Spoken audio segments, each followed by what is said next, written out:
আওয়ামী লীগ যুবলীগ যতগুলো ধর্ষণ করেছে তার বিরুদ্ধে ওরা দাঁড়ায় নাই। ওরা রাবের আলেম আয়নাঘরের যে আমার প্রজাতার বোনকে ধর্ষণ করেছে তার বিরুদ্ধে দাঁড়ায় নাই। কারণ কোন নারী হিজাবি হলে ওদের সংজ্ঞায় সে নারী হতে পারে না, কোন নারী রোজাদার হলে ওদের সংজ্ঞায় তারা নারী হতে পারে না।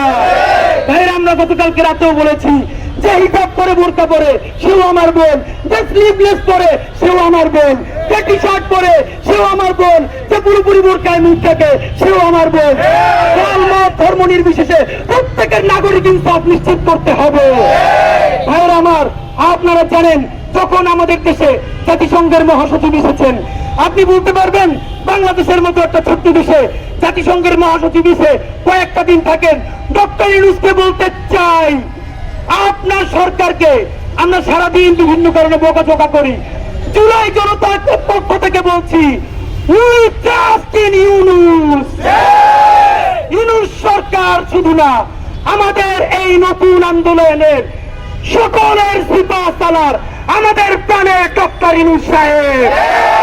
যখন তিনি মহাসচিবকে নিয়ে উনি আমার সেই রোহিঙ্গা ভাই বোনদের কাছে গিয়ে গেলেন, তাদেরকে বললেন আগামী ঈদ আপনারা নিজের দেশে করার চেষ্টা করেন। আর ভাইরা, এই রোহিঙ্গা ভাই বোনদের মধ্যে এমন অনেকে আছে নিজের দেশে যার 500-1000 কর্মচারী আছে, আর সেই মানুষগুলো একটা কাপড়ের মুহূর্তের মধ্যে বাংলাদেশে আসছে। আমরা চাই ডক্টর ইউনূসের এই সুদক্ষ নেতৃত্বে আমার রোহিঙ্গা ভাই বোনেরা তার দেশের সার্বভৌমত্ব ফিরে পায়।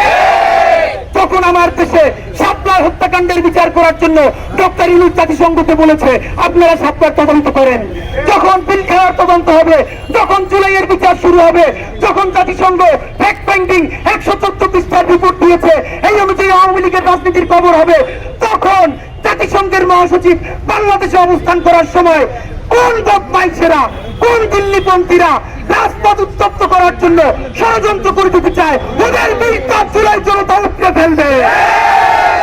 আপনাদেরকে আমরা জানাতে চাই, বাংলাদেশের আপামর জনসাধারণ তাদের দেশপ্রেম, তারা দেশপ্রেমিক চিনে, আর দিল্লিবাদী গুলো চিনে। এইগুলা কেউ নারীবাদী না, সবগুলো দিল্লিবাদী। দিল্লির প্রেসক্রিপশনে, রয়ের প্রেসক্রিপশনে এবং আওয়ামী লীগের হাজার হাজার কোটি টাকা পাচার হওয়ার টাকায় যারা বাংলাদেশের রাজপথে নামবে, সেই রক্ত ওয়াসিম দিছে, সেই রক্ত আবু সাইদ দিছে, সেই রক্ত রিয়াদ দিছে, সেই রক্তের ভাই আমরা। আমাদের রক্ত থাকতে কোন জুলাই নিয়ে ষড়যন্ত্র হতে দিবে না। আমার আপনাদের জানাচ্ছি, তারা বলেছে শহীদ মিনারে নামবে, এখনো নামে কিনা জানি নাই। যদি নামে ঠিক 12টার সময় জুলাই জনতাকে সাথে নিয়ে শহীদ মিনার অভিমুখে আমরা মার্চ করব। আপনারা সবাই থাকবেন, যাবেন। আমরা এখন শান্তিপূর্ণ অবস্থান করব। এই দিল্লিবাদীগুলো যদি রাজপথে নামার স্পর্ধা দেখায়, আমরা শহীদ মিনার অভিমুখে মার্চ করে প্রত্যেকটাকে ধরে ধরে আইনের সুপর্দ করব। বাংলাদেশ জিন্দাবাদ, ইনকিলাব জিন্দাবাদ।